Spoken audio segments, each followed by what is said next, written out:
भारतीय संस्कृति की दृष्टि से देखें तो संघर्षों के सोपानों पर चढ़कर सफलता प्राप्त करने वाले युवक कहलाते हैं।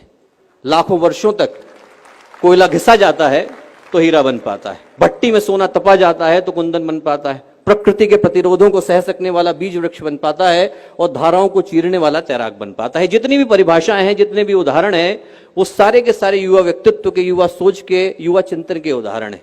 संघर्षों को सौभाग्य की तरह वर्ण करने वाले युवा कहलाते हैं, क्योंकि हमारे देश में युवा उम्र से नहीं दृष्टिकोण से तौले जाते हैं। हमारा देश अद्भुत देश, जिनका जीवन ठहर गया है, जिनका उत्साह ठंडा पड़ गया है, जिनके अंदर क्रांति की संभावनाएं जन्म नहीं लेती, जिनके मन में समाज को बदलने की, संस्कृति को उठाने की, राष्ट्र को बढ़ाने की सोच करवटें नहीं बदलती, जिनकी रगों में उमंग का, उत्साह का, उल्लास का उबाल नहीं आता, जिनके हृदय में दुखियों को, पीड़ितों को देखकर दया नहीं आती, करुणा नहीं आती, वो 18 के हों, 20 के हों, 22 के हों, फर्क नहीं पड़ता, उनका यौवन चला गया है, जवानी खो चुके हैं, वो लोग बूढ़े हो चुके हैं।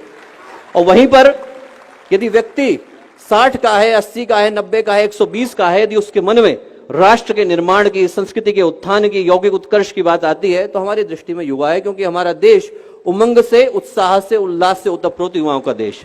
एक ऐसा देश है जहां पर 89 वर्ष की उम्र में गोस्वामी तुलसीदास रामचरितमानस लिखने के लिए बैठते हैं। एक ऐसा देश है जहां पर 120 की उम्र में तैलंग स्वामी दीक्षा ग्रहण करते हैं, 118 की उम्र में नागार्जुन समाधि की यात्रा पर निकलते हैं, और 4 वर्ष के ध्रुव, नचिकेता, प्रहलाद, लिस्ट एकदम इनॉर्मस है, उपमन्यु, दालक, श्वेतकेतु, अष्टावक्र, ये सब जन्म से योग का ज्ञान लेकर के आते हैं। क्योंकि हमारे देश में युवा होने का मतलब उम्र की निर्धारित कैटेगरी में होना नहीं होता। हमारे देश में युवा होने का मतलब राष्ट्र के प्रति, समाज के प्रति, संस्कृति के प्रति सही जज्बे का और सही जोश का होना होता है। और दोस्तों, आज की तारीख में अपना देश, अपना समाज ऐसे युवाओं की तलाश बड़ी शिद्दत से कर रहा है, बड़े दिल से कर रहा है। क्यों? क्योंकि आज की परिस्थितियां बड़ी भीषण और भयावह हैं। कहने को कोई महाभारत का रण नहीं सजा है, कहीं कोई देवासुर संग्राम नहीं हो रहा है, कहीं कोई कुरुक्षेत्र में पांचजन्य नहीं बजा रहा है, कहीं कोई रावण, कहीं कोई दुर्योधन, कहीं कोई महिषासुर त्रिलोक पर कब्जा करके नहीं बैठ गया है। पर आज की तारीख में जो भीषण परिस्थितियां हैं, उसमें देवासुर संग्राम भी इंसान के मन के भीतर है और कुरुक्षेत्र भी इंसान के मन के भीतर है। जितनी चीख चिल्लाहट, जितनी घबराहट, छटपटाहट, हाय हत्या, मारकाट आदमी के मन के भीतर चल रही है, उतनी तो कुरुक्षेत्र के मैदान पर भी नहीं थी। आज का इंसान आलीशान मकान लेकर के बैठा है, करोड़ों के ढेर लेकर के बैठा है, सुख सुविधाओं के अंबार लेकर के बैठा है, पर भावनात्मक रूप से तो रिक्तता लेकर के बैठा है। 9 मंजिल का मकान बना करके बैठा है, पर परिवार को तो भुला करके बैठा है। चंद्रमा पर जाने का यान बना करके बैठा है, पर मां को तो भुला करके बैठा है। महंगे अस्पताल लेकर के बैठा है, पर सेहत तो गंवा करके बैठा है। यूएस की डिग्री लेकर के बैठा है, पर कॉमन सेंस तो भुला करके बैठा है। और सबसे बड़ी बात कि जनसंख्या बढ़ा करके बैठा है, पर मानवता को तो गंवा करके बैठा है।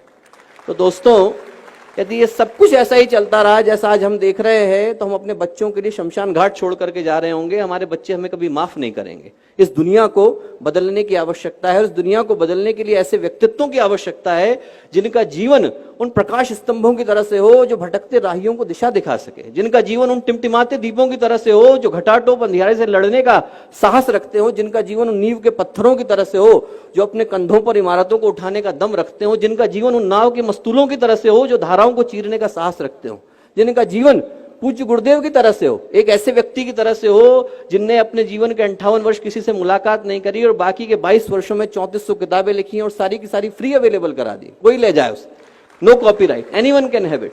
इस तरीके के व्यक्तित्वों की तरह से हो जो लाखों करोड़ों को दिशा दिखाने का साहस रखते हो। मेरी दृष्टि में युवा होने की यही परिभाषा है। जिसका जीवन पवित्रता और प्रखरता की परिभाषा बन जाए वो युवा कहलाता है। और इस देश का सौभाग्य है कि आज हमारी 70% आबादी युवा आबादी, और इस सौभाग्य को दुर्भाग्य बनते देर नहीं लगेगी। यदि इतने सारे लोगों को हम लोग दिशा देने से वंचित रह गए, इतने सारे लोगों को यदि हम लोग सही दिशा नहीं दिखा पाए, तो इस सौभाग्य को दुर्भाग्य बदलते देर नहीं लगेगी। तो दोस्तों, जो युवाओं का यौवन है, उनकी संघर्षों से लड़ने की क्षमता है, वो धारा है। हिंदी में हम लोग कहते हैं दिशा धारा, वो धारा है। और उसके जीवन को सही दिशा देने का नाम योग का है। उनके अंदर का जो उद्दाम है वो उनके जीवन की धारा है, और उसको समग्रता, संतुलन, स्वाभिमान देने का काम योग का है। योग का अर्थ शारीरिक सौष्ठव से नहीं है, अदरवाइज हर जिम्नास्ट जो है वो योगी कहलाता। पतंजलि योग सूत्र की रचना कोई सर्कस का कलाकार करता। योग का सच्चा अर्थ योगस्य चित्तवृत्ति निरोधा से है, जिसका अर्थ आदमी को मन की चंचलताओं का ठहर जाना है। योग का सच्चा अर्थ समत्वम योग उच्चते से है, जिसका अर्थ व्यक्तित्व के सभी आयामों का संतुलित हो जाना है। और योग का सच्चा अर्थ योग कर्मसु कौशलम से है, जिसका अर्थ मानवीय संभावनाओं के शिखर पर पहुंच जाना है।